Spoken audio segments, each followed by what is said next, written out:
자, 오늘 우리 연초에는 모두가 희망을 가집니다. 희망. 어디에나 세상은 희망을 얘기하죠. 희망. 개인은 물론이고 단체, 조직, 심지어 기업들, 국가들도 그 해에 희망을 생각하고 희망을 이야기합니다. 오늘 현대 과학 또 이 첨단의 의학들이 발전되어서 150세 시대를 희망하고 있습니다.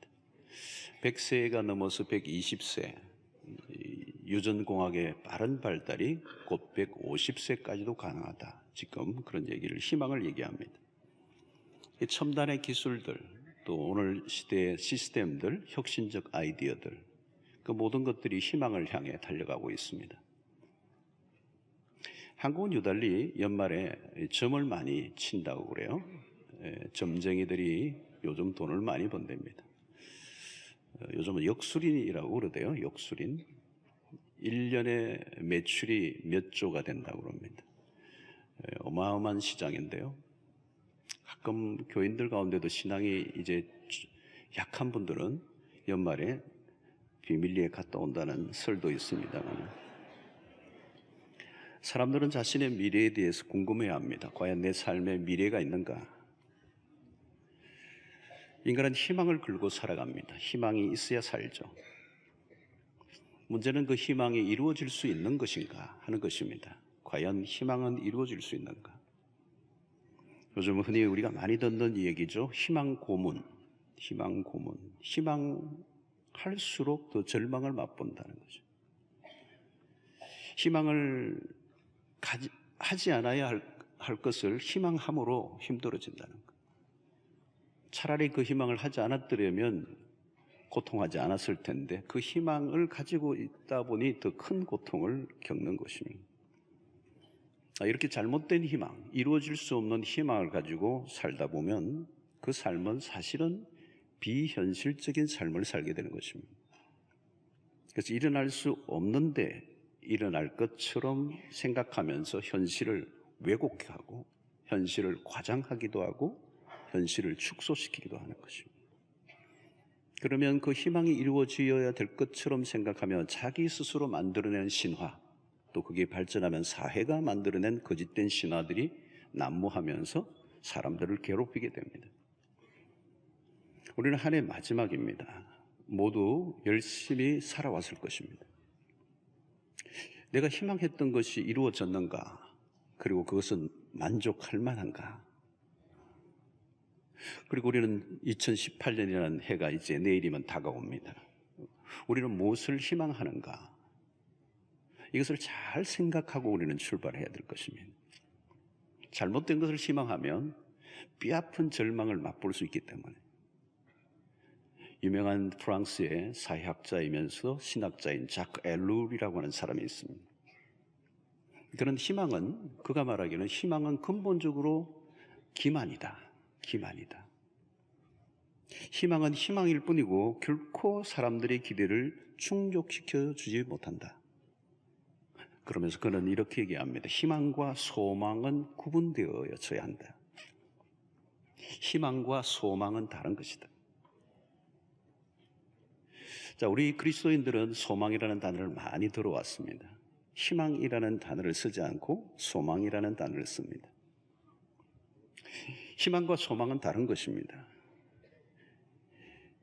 희망은 인간에게서 나온 것이고 소망은 하나님으로부터 출발한 것입니다.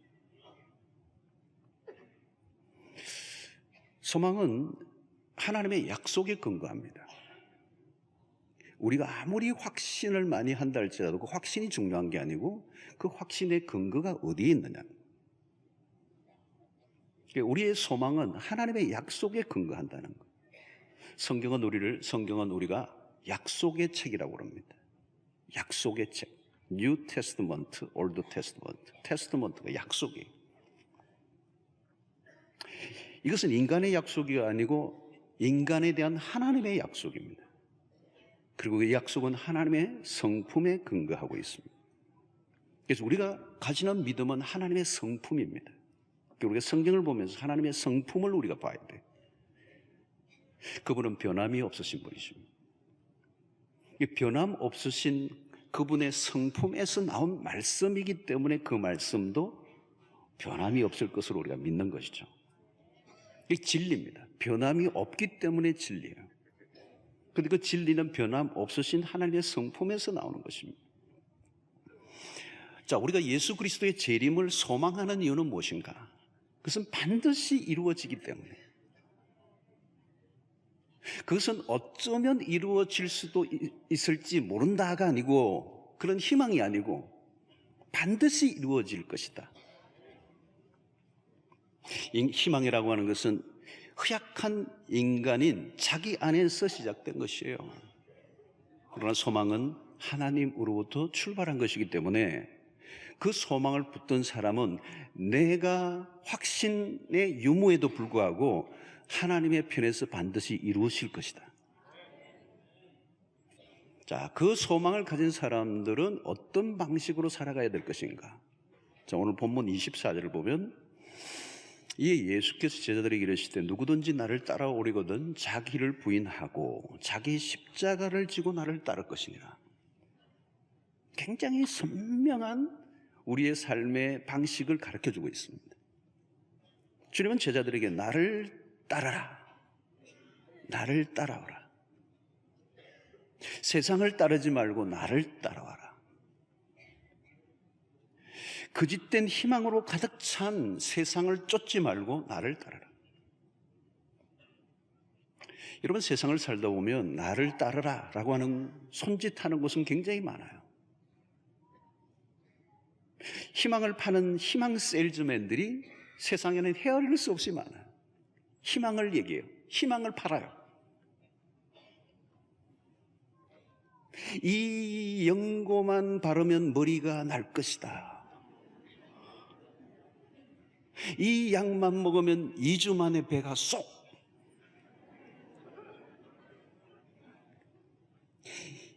이것만 하면 대박. 1년 매출 10억. 자, 힘이 있고 돈을 가진 사람들이 따르는 이유는 뭘까요? 그게 희망이 있을 것처럼 보이기 때문에. 그 권력을 따르면, 그 돈을 가지고 있는 사람을 따르면 희망이 있을 것 같아요. 곳곳에서 나를 따르라고 유혹합니다. 당신의 미래를 내가 보장해 주겠다. 수많은 공약과 약속들은 사람들의 가슴을 부풀어 오르게 합니다.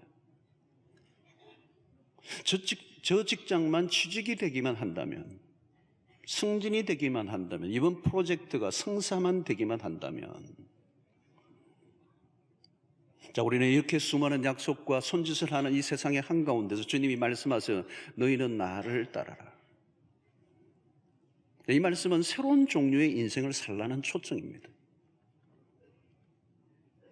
자, 여러분, 지금 현재의 삶이 정말 만족스럽고 더 이상 바랄 게 없다면 주님의 이 말씀을 무시해도 돼요.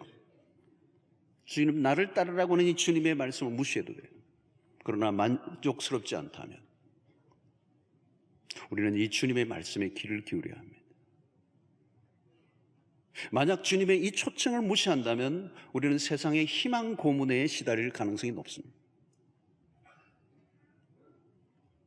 자, 그런데 이 나를 따르라고 하는 이 주님의 말씀을 들여다보면 당황이 돼요, 우선. 왜냐하면 세상과는 전혀 다른 제한이 붙어 있기 때문에 그래요. 흔히 따르라고 하면 세상은 어떤 대가와 보상을 약속합니다. 그런데 주님에게는 그런 게 전혀 보이지 않아요. 주님을 따를 때 어떤 개런티가 보이지 않습니다. 나를 따라오려거든 뭐요? 그 뒤에 자기를 부인하고 자기 십자가를 지고 나를 따르라. 희망을 잔뜩 부풀리고 따라오게 하는 그 세상에 따라오라고 하는 부름과 달라요. 이 주님의 따르심에 따라가려고 하면 거기에는 어떤 희망을 가질 만한 특혜와 보장이 보이지 않습니다. 오히려 힘든 세상에서 그나마 조금 즐기던 것까지도 포기하라고 하는 것처럼 보인다는 거예요. 자, 주님을 따르라고 하면 어떻게 해야 된다고요? 자기를 부인하고. 여러분, 여기 자기 부인은 어떤 것입니까? 자기 멸시를 하라, 자기를 부정하라는 게 아니에요. 가끔 자기 부인을 불교의 자기 욕망을 제거하라는 뜻으로 오해할 수도 있습니다. 불교는 무욕을 강조합니다. 열반에 이르러 무아의 경지에 이르기를 원하죠. 그러나 기독교는 다릅니다. 하나님은 우리에게 욕망을 주셨습니다. 욕망을 없애려고 해서 욕망이 없어지는 게 아닙니다. 문제는 잘못된 것을 욕망하는 게 문제예요. 그 잘못된 욕망이란 어떤 것일까요? 그 욕망이 자기 자신에게로 집중되어 있다는 거예요. 오늘 이게 주님이 자기를 부인하고라고 하는 것은 자기에게만 집중되어 있는 그 욕망이 전적으로 자기에게만 기울어져 있는 그것을, 그 초점을 바꾸라는 거예요. 누구를 향하여? 하나님을 향하여, 이웃을 향하여. 그래서 여기 자기를 부인하고 날마다 자기의 십자가를 진다 할 때 이 초점이 날마다라고 하는 거예요. 이것은 한두 번이 아니라 의례적인 행사가 아니고 한 번씩 해보는 게 아니고 계속적으로 반복해서 끊임없이 계속적으로 자신에게 맞춰진 초점을 하나님과 그의 나라와 이웃에게 옮기라는 거예요. 그래서 이것은 자기 부인의 일상화를 강조합니다. 자, 여러분, 매 순간마다 자기를 부인하고 자기 십자가를 지는 훈련이 습관화되어야 된다는 거예요. 왜 그렇습니까? 우리에게는 지독스럽게 오랫동안 습관적으로 이렇게 자리를 잡고 있는 우리를 자아를 만족시키려고 하는 삶이 우리에게 몸에 익어 있기 때문에, 이 나쁜 습관과 경향들이 하루아침에 만들어진 게 아니에요. 우리는 뼛속 깊은 곳까지 뭐가 있느냐면 나를 위한, 내가 좋은 것, 나를 만족하기 위한 것, 나를 행복하기 위한 것에만 몰두하는 거예요. 그런데 이제는 의도적으로 그런 나 중심에 치우쳐져 있는 내 욕망이 끊임없이 나만 행복하게 하려고 하는 그 집중하는 그 성향을 부인하라는 거예요. 자아를 부인하라는 거예요. 그래서 날마다 노력하라는 거예요. 사람들은 자기를 부인하면 나라는 존재는 없어지는 거 아닌가 두려워합니다. 그건 고행이 아닙니까? 그러지 않아요. 정반대예요. 오히려 자기 자신에게만 집중하고 살면 살수록 심각한 고통이 찾아오게 돼 있어요. 요즘 사람들이 불행한 이유는 뭘까요? 뭐가 부족해서가 아니에요. 나의 행복에만 너무 몰두하고 있기 때문에, 나의 만족에만 너무 몰두하고 있기 때문에. 여러분, 자기 부인을 하라는 주님의 말씀의 뜻을 잘 이해합니다. 여기에서 자기란 어떤 자기인가 하면 거짓된 자예요. 진리에 의해서 하나님 안에서 발견된 참 자아가 아닙니다. 이 자아는 죄로 똘똘 뭉쳐져 있는 자입니다. 죄로 똘똘 뭉쳐져 있는 이 자아는 자기 중심적입니다. 에고이즘이라고 그러죠. 에고센트릭이라고 그래요. 자아 중심. 철저히 자기를 만족하려고 하는 그런 성향. 그 자아는 헛된 것을 추구할 뿐만 아니라 아무리 노력해도 그 자아는 만족되지 않는다는 거예요. 아무리 그런 상태로는, 그 자아를 가진 상태로는 아무리 노력을 해도 채워지지가 않아요. 잘못된 희망을 가지고 있기. 그러므로 거짓된 자아는 처음부터 잘못된 목표와 동기를 가지고 있어요. 자, 이것을 우리는 유아기적 삶이라고 그렇게 말해요. 자, 유아들의 특징이 뭡니까? 유아의 특징이 뭐냐면 자기밖에 모릅니다. 부모가 아무리 바쁘고 힘들어도 유아들은 부모의 사정을 봐주지 못합니다. 봐줄 능력이 없습니다. 자기 배가 고프면 참지를 못해요. 오직 자기의 고통에만 몰두하잖아요. 그게 유아의 특징이잖아요. 어린아이에게 조금만 기다려달라고 해도 소용없습니다. 인내라는 게 없어요. 죄로 똘똘 뭉쳐진 자아의 모습을 잘 말해주는 것입니다. 여러분, 자신의 문제에만 깊이 빠져 있으면 주변을 돌아보지 못합니다. 나르시스트라는 거 있죠. 나르시스트. 나르시시즘이라고 표현을 합니다. 자기 도취, 병적인 자기애라고 얘기해요. 이 자기애에 빠져 있는 사람은 다른 사람을 자기 만족을 위한 수단으로 삼습니다.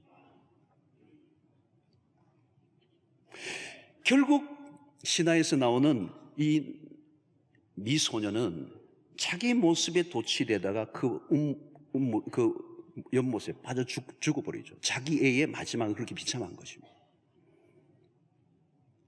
자기에게 몰두하고 다른 사람으로부터 자기가 인정받고 다른 사람을 도구화해서 자기를 만족시키려고 하는 이 삶은 끝도 없이 목이 마릅니다. 오늘 주님은 자기를 부인하라고 하는 이 말씀은 잘못된 것을 추구하고 있는 이 자, 그것이 나의 주인이 되어 있기 때문에 이 주인을 바꾸는 작업을 하는 거예요. 잘못된 주인이 내 안에 자아가 주인이 되어 있는 삶은 만족시켜 줄 수가 없기 때문에 일평생 그는 불행의 삶을 살아요. 가만히 보시면 여러분, 나를 괴롭히는 사람, 나를 불행하게 하는 사람, 나를 힘들게 하는 사람은 다른 사람이 아니에요. 내 안에 있는 거짓된 자예요. 하나님을 아직 만나지 못한 나라고 하는 존재는 이미 불행을 전제하고 있는 삶입니다. 사랑을 원하지만 사랑이 깨어져요. 불가피하게 깨어져요. 행복을 원하지만 불가피하게 행복이 깨어져요. 내 이 빈 거짓된 자아를 만족시켜 줄 수 있는 사람은 이 땅에 아무도 없기 때문에. 여러분, 수가성 여인이 남편을 다시나 바꿨고 지금 있는 사람도 자기의 남편이 아니에요. 여러분, 이건 어쩌다가 생긴 삶의 실수나 해프닝 때문에 생긴 불행이 아닙니다. 자기를 부인하지 못한, 하나님을 아직 만나지 못한 텅 빈, 그래서 거짓된 자아를 채우기 위해서 노력하는 동안에는 아무리 찾고 찾아도 만족할 수 없다는 거예요. 우리 청소년들을 보면 자기가 따르는 그 아이돌이 죽으면 자기도 죽겠다고 야단해요. 이 인기인들이 죽으면 큰일 나요. 막 영향을 많이 줘요. 막 죽겠다고 야단해요. 알고 보면 이 아이돌은 허상이에요. 허상. 수많은 팬들에 둘러싸여져 있지만 정작 그 자신은 외로운 거죠. 불행한 거예요. 그렇지 않은 사람도 있겠지만 대부분은 그 팬들에 둘러싸여 있지만 그 팬들이 다 허상이거든요. 꼭 그러는데 하고 막 그러는데 걔들이 그 아이돌을 향하여 하는데 이 아이들이 또 누구를 향하여 갈지 몰라요. 바뀌어요. 그리고 안티가 되기도 해요. 그 오빠가 결혼을 하면 막 안티들이 생기는 거예요. 그러니까 아이돌 자신도 자기가 이 팬들이 자기의 삶에 만족을 주는 것 같지만 이 팬들이 허상이란 말이에요. 떠도는 거란 말이죠. 인기라는 게 허공을 떠도는 거란 말이죠. 아이돌도 허상이고 이 팬들은 뭘까요? 그 아이돌이 인기가 올라가고 내려가고 하는 거에 따라 자기 행복이 왔다 갔다 하는 거예요. 그 허상을 지금 쫓고 있는 것이죠. 사실은 모두가 허상이고 이루어질 수 없는 희망을 품고 있는 것입니다. 여러분, 아이돌과 어린 팬들의 문제뿐만 아니고 세상에서 늘 대하는 안타까운 모습입니다. 채워질 수 없는 것이 더 희망하는 거죠. 오병 이후에 예수님의 주변에는 갑자기 팬들이 몰렸습니다. 예수님을 추종하는 무리들이 군중이 막 따라오는 거예요. 갑자기 예수님이 아이돌이 돼요. 많은 사람들이 예수를 찾으러 오는 거죠. 그때 여러분, 열광하는 이 팬들을 예수님은 피하십니다. 자기를 임금 삼으려고 하는 정치적 메시아로 등극시켜서 배고픈 이 허기를 채우려고 하는 이 군중을 이해하시고, 이 팬들이거든요. 제자들이 아니에요. 예수님에게서 어떤 허상을 본 것입니다. 그리고 거기에서 잘못된 희망을 가지니까 예수님이 피해버리신 거예요. 오늘 이 본문의 앞부분에 오늘 읽지 않았지만 베드로의 기가 막힌 고백이 나오는 이 마태복음 16장이에요. 너희들은 나를 누구라 하느냐? 사람들이 예수에 대해서 다양한 얘기를 하는데 너희들은 나를 누구로 하느냐 할 때 베드로가 주는 그리스도시요 살아계신 하나님의 아들입니다. 기가 막힌 답변을 해요. 여기까지만 딱 하고 끝냈어야 되는데 그 얘기를 듣고 나서 예수님이 칭찬하고 난 다음에 예수님이 자기가 십자가에 죽으실 것을 얘기하세요. 근데 갑자기 베드로의 본색이 나옵니다. 절대로 그런 일이 일어나서 안 된다는 거예요. 왜요? 베드로는 예수 그리스도를 통하여 자기의 헛된 꿈을, 희망을 갖고 있기 때문에 예수님이 메시아가로 등극하고 유대의 정치적 지도자로 나서서 이 로마로부터, 박해로부터 해방을 시켜주고 우리의 군중들의 굶주린 빵을 해결해 줄 수 있는 메시아가 된다면 나는 그 옆에서 한 자리 해야 되는데 당신이 십자가에 죽는 날이 무슨 말이냐는 거예요. 그 희망을 깨뜨리는 얘기하지 말라는 거예요. 베드로가 너무 강경하게 나오니까 예수님이 이 베드로에게 강한 책망을 하세요. 23절의 말씀이에요. 예수께서 돌이키시며 베드로에게 이르시되 사탄아 내 뒤로 물러가라. 너는 나를 넘어지게 하는 자로다. 내가 하나님의 일을 생각하지 아니하고 도리어 사람의 일을 생각하는도다. 하나님의 일을 생각하지 않고 사람의 일을 생각하는다. 하늘에 소망을 두지 않고 너가 헛된 꿈을 꾸고 있구나. 꿈을 깨라. 베드로의 헛된 희망을 지금 지적하고 있습니다. 성도 여러분, 주님은 오늘 우리에게 분명히 말씀하세요. 너를 부인해라. 너의 거짓된 자아가 희망하고 있는 이룰 수 없는 그 꿈을 꾸는 그 너를 부인해라. 그리고 너의 십자가를 지라. 허상을 쫓지 말고 실상인 나를 쫓으라. 여러분, 자기를 부인하면 나라는 인생이 없어지나요? 아니에요. 나를 부인할 때 본래 우리가 살고자 하는 삶의 원형이 드러나게 돼 있어요. 자기를 부인하고 자기 십자가를 진다는 게 그럼 뭐냐? 오늘 26절의 말씀. 사람이 만일 온 천하를 얻고도 제 목숨을 잃으면 무엇이 유익하려? 사람이 무엇을 주고 제 목숨과 바꾸겠느냐? 사람이 목숨을 얻고 잃는 것보다 더 큰 주제가 어디 있습니까, 여러분? 주님은 목숨을 잃지 않고 얻는 길이 무엇인지를 가르쳐주고 있어요. 그게 오늘 25절의 말씀.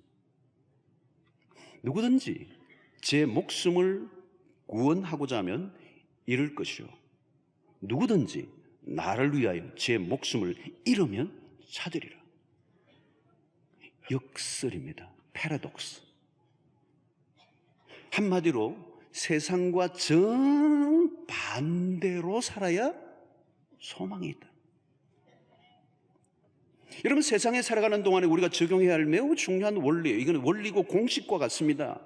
이렇게 살지 않아도 사느냐 안 사느냐 여러분 우리의 선택이에요. 그러나 수학의 공식을 따라 풀지 않으면 문제가 안 풀리는 것처럼 이것은 오늘 우리의 인생에 꽃을 피우고 우리의 인생에 승리를 하게 하는 아주 중요한 공식을 지금 주님이 우리에게 알려주십니다. 자, 이 공식을 지키려고 하면 세상에서 익힌 공식을 포기해야 합니다. 세상에서 우리가 배우고 익힌 공식은 어떤 것입니까? 너가 살려고 다른 사람들의 권리를 빼앗으라는 거예요. 너가 살고자 한다면 다른 사람의 권리를 빼앗아도 좋다. 이게 세상에서 배우는 것이에요. 너의 행복을 위해서 다른 사람을 이용해라. 너의 행복에 목을 걸어라. 너가 행복하면 된다. 다른 사람이 죽든지 말든지. 요즘 이 언론에 나오는데 너무 마음이 아프잖아요. 자기가 낳은 딸을 자신의 행복을 위해서, 내 연애처와 함께 살기 위해서. 크레이지잖아요. 내 행복 때문에 자식도 안 보이는 거예요. 근데 그건 극악한 한 인간의 표현이지만 인간의 내면에 숨어 있는, 그래서 다양하게 포장되어져 있는 일면을 보여준 것입니다.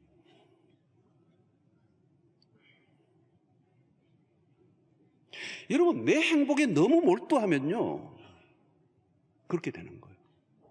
다른 사람의 고통을 외면하며 살아가는 거예요. 나는 내 행복에 몰두해 살았는데 그러다 보니 다른 사람의 고통을 나도 모르게 외면하고 사는 거예요. 자신의 행복만 커져 보이고 남의 행복은 별거 아닌 것처럼 여겨져요. 여러분, 나의 행복을 쫓으며 우리는 살아가잖아요. 나의 행복만 이루어진다면 여러분, 그것이 세상의 추구하는 방식이라는 거예요. 왜 오늘날 많은 사람들은 절망하고 고통하고 우울하고 불행한 삶을 삽니까? 예수님이 말씀하신 이 방식과 전혀 다른 삶을 추구하고 있기 때문에 절망과 고통이 찾아오는 것이죠. 다른 사람의 생명보다 자기 혼자만 잘 사는 것에만 집중하고 있기 때문에. 자, 사실 광야에서 금식을 마친 후에 예수님에게 마귀가 시험을 걸어옵니다. 유명한 시험 3가지. 그 시험 3가지를 분석해 보면 정말 어마어마한 큰 덩어리의 주제들이 나오죠. 근데 다양한 주제가 있지만 하나 공통점이 있어요. 마귀가 이 예수님에게 했던 3가지 시험을 가만히 분석하면 똑같은 거 하나는 있어요. 뭐냐면 너의 필요에 집중해. 너가 지금 배고프면 너의 필요에 집중해. 그 필요를 채워. 너가 주목을 받으면 돼. 너가 주목받는 인생이 되라고. 그리고 또 뭐예요? 너가 최고가 되라는 거예요. 여러분, 여기서 모두 초점이 뭐냐면 너예요. 너가 중요해. 너가 살았는데, 너가 행복하면 돼. 너가 만족하면 돼. 너가 좋으면 돼. 그거예요. 예수님은 단호하게 시험을 물리치십니다. 그리고 기꺼이 우리를 위하여 자기의 몸을 십자가의 제물로 내어놓습니다. 그것이 주님이 걸으셨던 길이고 오늘 이 본문의 말씀을 통해 우리에게 주시는 메시지예요. 너희가 목숨을 잃으면 찾을 것이고 너가 너의 행복을 위해서 너의 행복을 추구하며 그것을 위해서 너가 살려고 하면 너는 죽을 것이다. 목숨을 구원하고자 하면 잃을 것이고 그리스도를 위하여 우리의 목숨을 잃으면 목숨을 찾으리라. 세상과 전혀 다른 방식. 여러분, 좋은 친구를 한 사람 얻으려고 하면 그냥 주어지진 않아요. 자기의 많은 것을 포기해야 합니다. 정말 내 인생 가운데 정말 내가 죽어도 내 자식을 자기 자식 이상으로 지켜줄 만한, 아니 내 목숨을 바꾸면서까지도 지켜줄 것 같은 그런 친구가 여러분 있습니까? 그 친구는 함부로 생기는 게 아니고 내가 목숨을 그를 위해서 내어줘야 됩니다.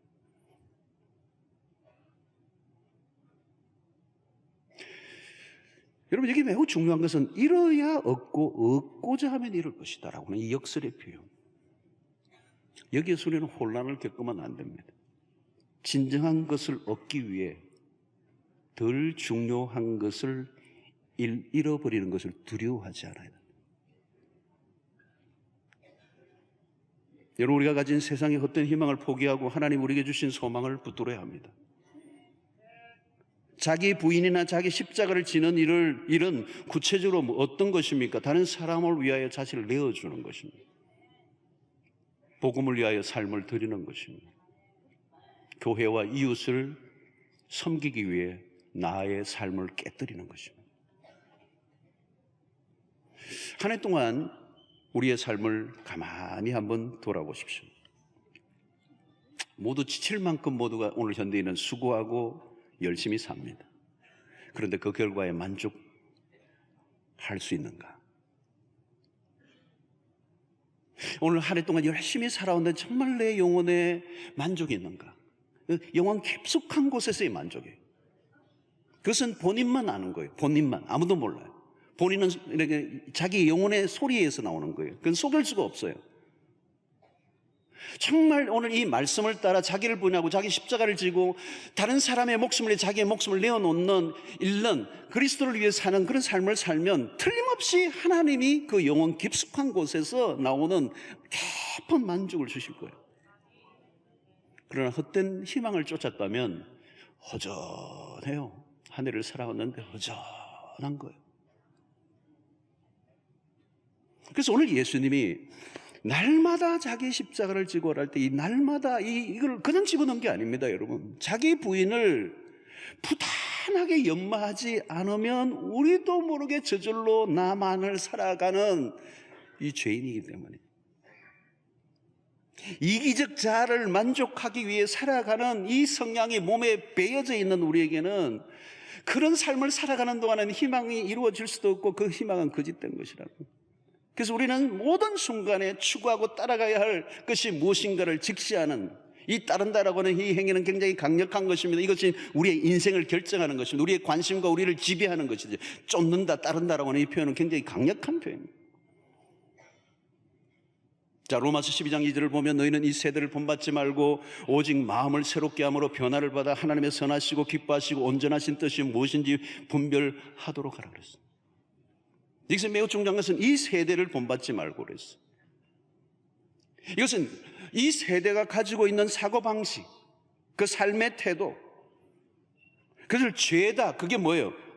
자기 부인과 정반대 방향이잖아요. 너를 만족시키라고 하는, 너를 어떻게 긍정하고 너를 극대화하고 너를 성취하고 너를 자랑하고 너를 만족시키고 너의 행복을 추구하라고 하는 이 세상의 문화와 이 정신과 사고방식에 정반대되는 삶을 살라는, 이 세대를 본받지 말라는 거예요. 복종과 헌신과 희생을 선택하고 자아도취와 자아만족에 목을 매는 삶에서 빠져나오라. 성도 여러분, 내가 지금 믿고 싶은 것과 실제로 믿고 있는 것을 잘 구별하셔야 돼요.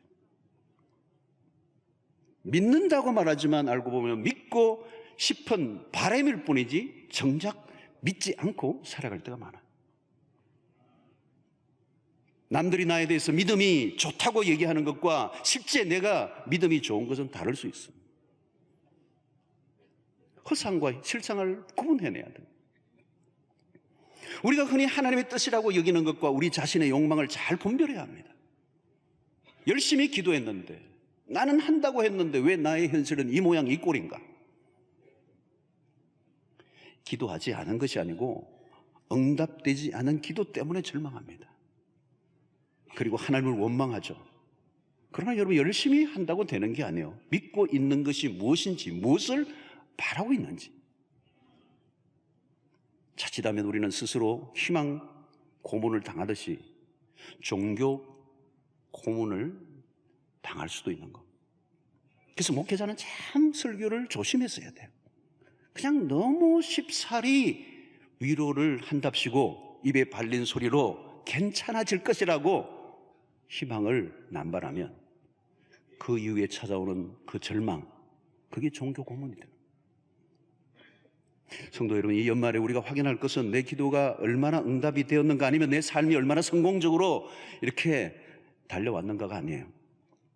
그것은 하나님의 관심과 거리가 먼 것입니다. 주님의 약속은 분명합니다. 너희가 자신을 얼마나 부인하고 자기 십자가를 지고 나를 따라왔는가. 주님이 그걸 물으시는 거예요. 너가 얼마나 너를 부인했느냐는, 그리고 너가 져야 할 십자가를 지고 나를 따라왔는가. 그렇다면 너의 그 길은 소망이 보장되어 있다. 내가 희망하는 것이 아니라 얼마나 자기를 부인하고 주님을 위해 살아왔는가 하는 거예요. 주님이 걸으셨던 그 길을 우리도 걸어야 그 길에 승리가 있어요. 주님의 길은 분명합니다. 그분은 십자가를 선택하셨어요. 자기를 십자가를 지고 십자가를 지셨어요. 그 십자가로 가면 부활은 분명합니다. 십자가를 피하고는 부활은 없어요. 부활로 갈 수가 없어요. 내가 죽지 않고 사는 법은 없어요. 내가 죽지 않고 상대를 살리는 길은 없습니다. 내가 희생하지 않고 다른 사람을 구원의 길로 이끌 수 없습니다.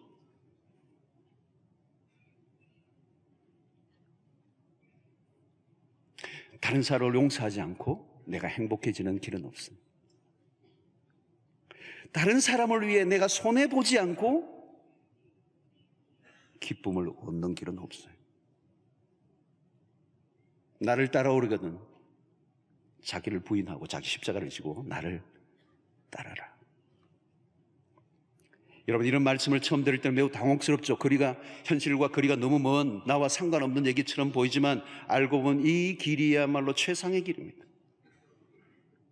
주님의 말씀을 무시하고 살면 그 길이야말로 혹독한 어려움이 찾아올 수 있어요. 여러분, 남을 미워하고 용서를 제대로 베풀지 않고 살아보십시오. 얼마나 힘든지. 자아를 만족시키기 위해서, 자아의 성취를 위해서 한번 해보세요. 얼마나 힘든지. 어떤 분은 막 고속도로에서 운전하는데 막 누가 탁 끼어드니까 그 순간부터 열받아가지고 막 내려올 때, 부산 내려올 때까지 그냥 너가 이기나 내가 이기나 보자. 그 뭐 나중에 뭐 교통 이렇게 막 스티커 다 날라오고 막 열은 열대로 받고, 휴게소에서는 또 한 번씩 또 탁 이렇게 우동도 먹고 해야 되는데 배는 고프고 신경질은 나고, 나중에 와가지고 차도 자기 차 들고 차고. 그럼 너 소리는 뭐예요? 너의 자아를 만족하는 거, 저 인간하고 이겨야 된다라고 하는 그 자아의 소리, 저 인간에게 지면 나는 안 된다라고 하는 그 자아의 소리, 자아 만족. 그냥 불행한 거예요. 자기를 부인하고